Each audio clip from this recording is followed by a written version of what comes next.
Heliocentric model, if the Earth spun 360 degrees every 24 hours, that day and night would gradually shift and flip every 6 months as the Earth gets to the other side of the sun. Noon would become nighttime and midnight would become daytime. This is a fact, and the experts don't deny that this phenomenon would happen if the Earth spun 360 degrees every 24 hours. But what they claim is that the Earth spins 361 degrees every 24 hours, and that the Earth only spins 360 degrees in 23 hours, 56 minutes, and 4 seconds.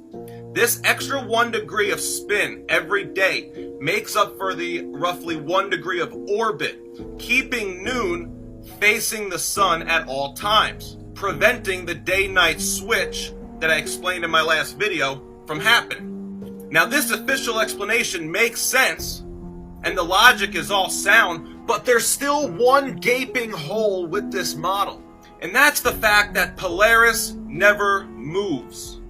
Polaris is located over the North Pole every single day of the year, which means the North Pole points to Polaris in December, and the North Pole points to Polaris in June. Every day of the year, the North Pole will point to Polaris. And the major problem with this is the North Pole in June and the North Pole in December are separated by roughly 186 million miles, as they are on opposite sides of the sun.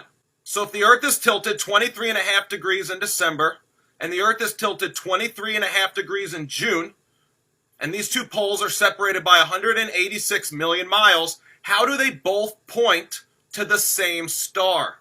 This is essentially claiming that the North Pole in June, the North Pole in December, and Polaris form a triangle. But triangles can't have two parallel lines. Their explanation for a lack of a stellar parallax with Polaris is that Polaris is really far away. In fact, Polaris is over 2.55 quadrillion miles away.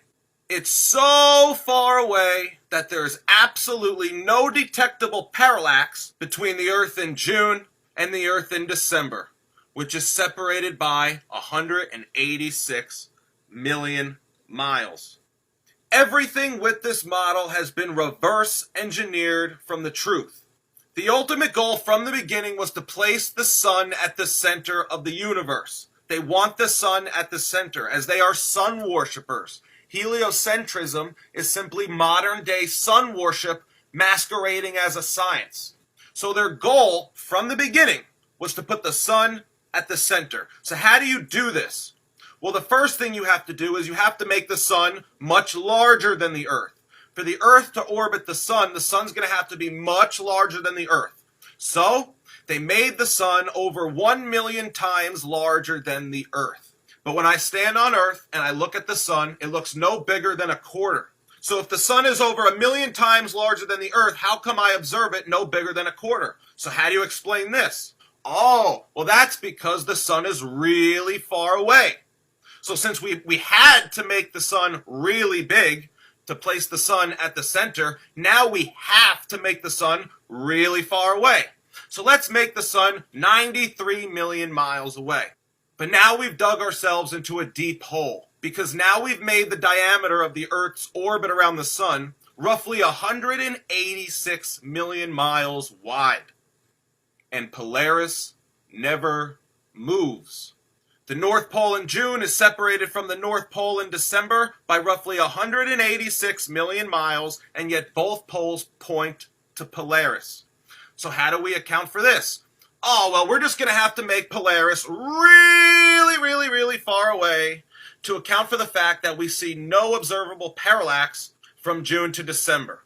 So the only way to rationalize away this is to make Polaris over 2.55 quadrillion miles away.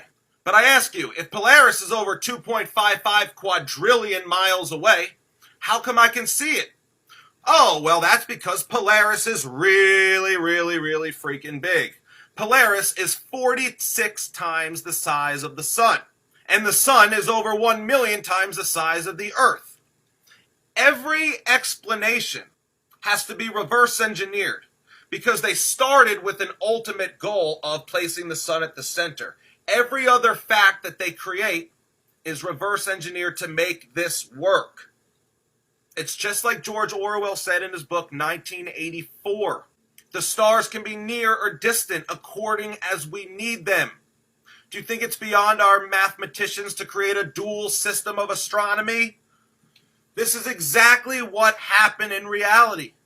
All these men that we learned about who created the heliocentric model, they had to work collectively over the span of 2,000 years to reverse engineer this model. This model comes from man. This model is built on perfected mathematics that has no relation to reality, no relation to the truth. It's simply a reverse engineered masterpiece.